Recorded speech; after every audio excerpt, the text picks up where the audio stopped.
Yeah, I just asked you about. Well, my first comic book, Donald Duck comic, Walt Disney's Comics and Stories. That comic book, the first comic book I read or had read to me was back in 1974 when I was 3 years old, and comic books have been in my life ever since. So I've collected comics or read comics almost 30 years.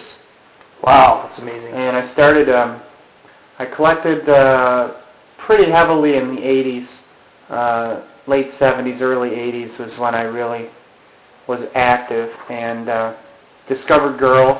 Had my first girlfriend and first steady girlfriend in the late 80s, and decided to stop collecting and spend money on her, blood-sucking leech that she was.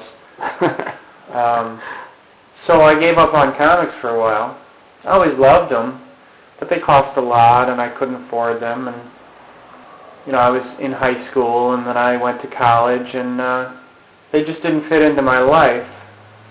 When I got out of college in '94, something got me back into them. Just the curiosity of what had been happening in the comics when I was gone. And once I started buying comics again in '94, I haven't looked back. So I actually started going to shows in '94. Oh, okay. I guess when you were in college, you had aspirations to become a disc jockey at one time. Yeah, well, I started college as an English major, flunked miserably. Decided that in order to teach English, I would actually have to enjoy reading it. Some of the old required readings were just absolutely impossible for me to get through, and I lost interest in the whole thing.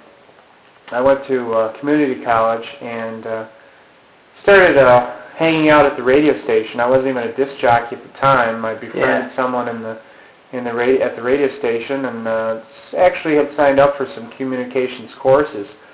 Eventually got on the radio and did that for many years. Actually worked professionally as a disc jockey in Batavia, New York, WBTF and WBTA, AM/FM combo, mom and pop, small town, WKRP type of station with antiquated equipment and no budget and a lot of character, and worked there until I was laid off with 21 other people when they switched formats and changed it to complete automation, satellite and automation and satellite feed. Right, it happens to a lot of people.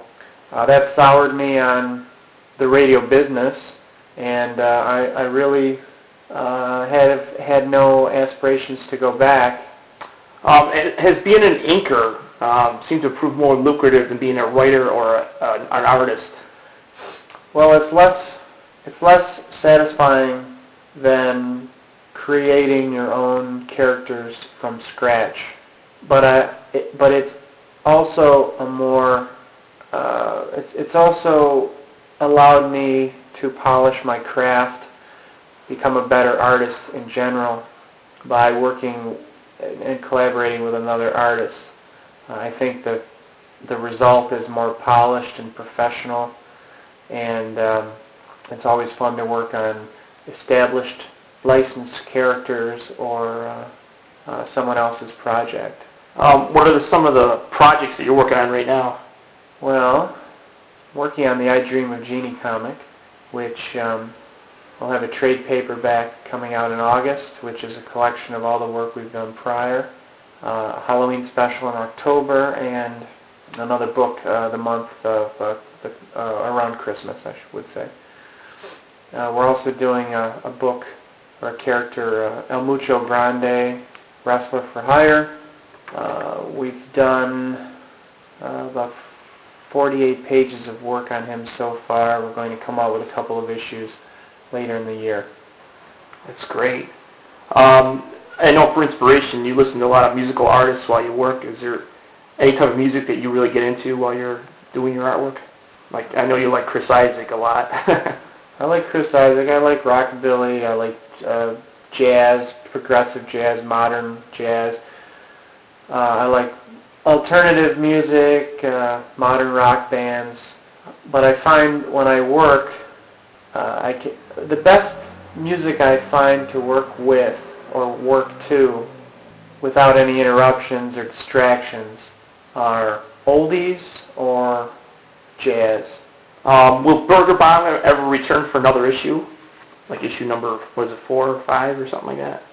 Burger Bomb is a comic book as we know it has finished. The trilogy is done. We are taking those characters and we're developing them for newspaper, like a daily syndicated newspaper strip called Buns, and those characters you'll probably see in 2003. Oh, that's great. Is it true that he once dressed up as the Green Lantern for Halloween? Yes, and I dyed it for 3 weeks so that I wouldn't look ridiculous in spandex and lycra. Do you enjoy inking television-based characters such as I Dream of Jeannie? Yes. It's not. It's satisfying. Well, it's satisfying in that everyone has heard of the characters. You can say, I'm working on I Dream of Jeannie, or established characters.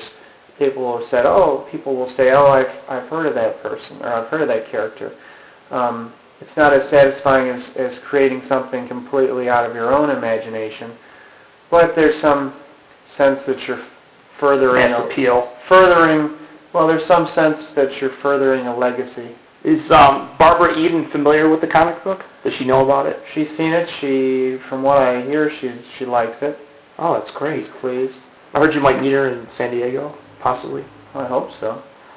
Will Funny Book Institute, your comic book company, become a real independent company, or is it still under other companies? Well, it's basically a working title to publish on, working name to publish comics under. It was never an existing company as in the traditional sense. You seem to be outspoken about the presence of Playboy models at conventions. I always like your opinion on that. You want to talk about that a little bit? Not really. Is something you just don't want to comment on there? I've always thought that comic book shows should be for comic book celebrities, guests, and fans. If it's a comic book and science fiction show or a television personality show, that's another thing. I don't think Playboy and penthouse models have any place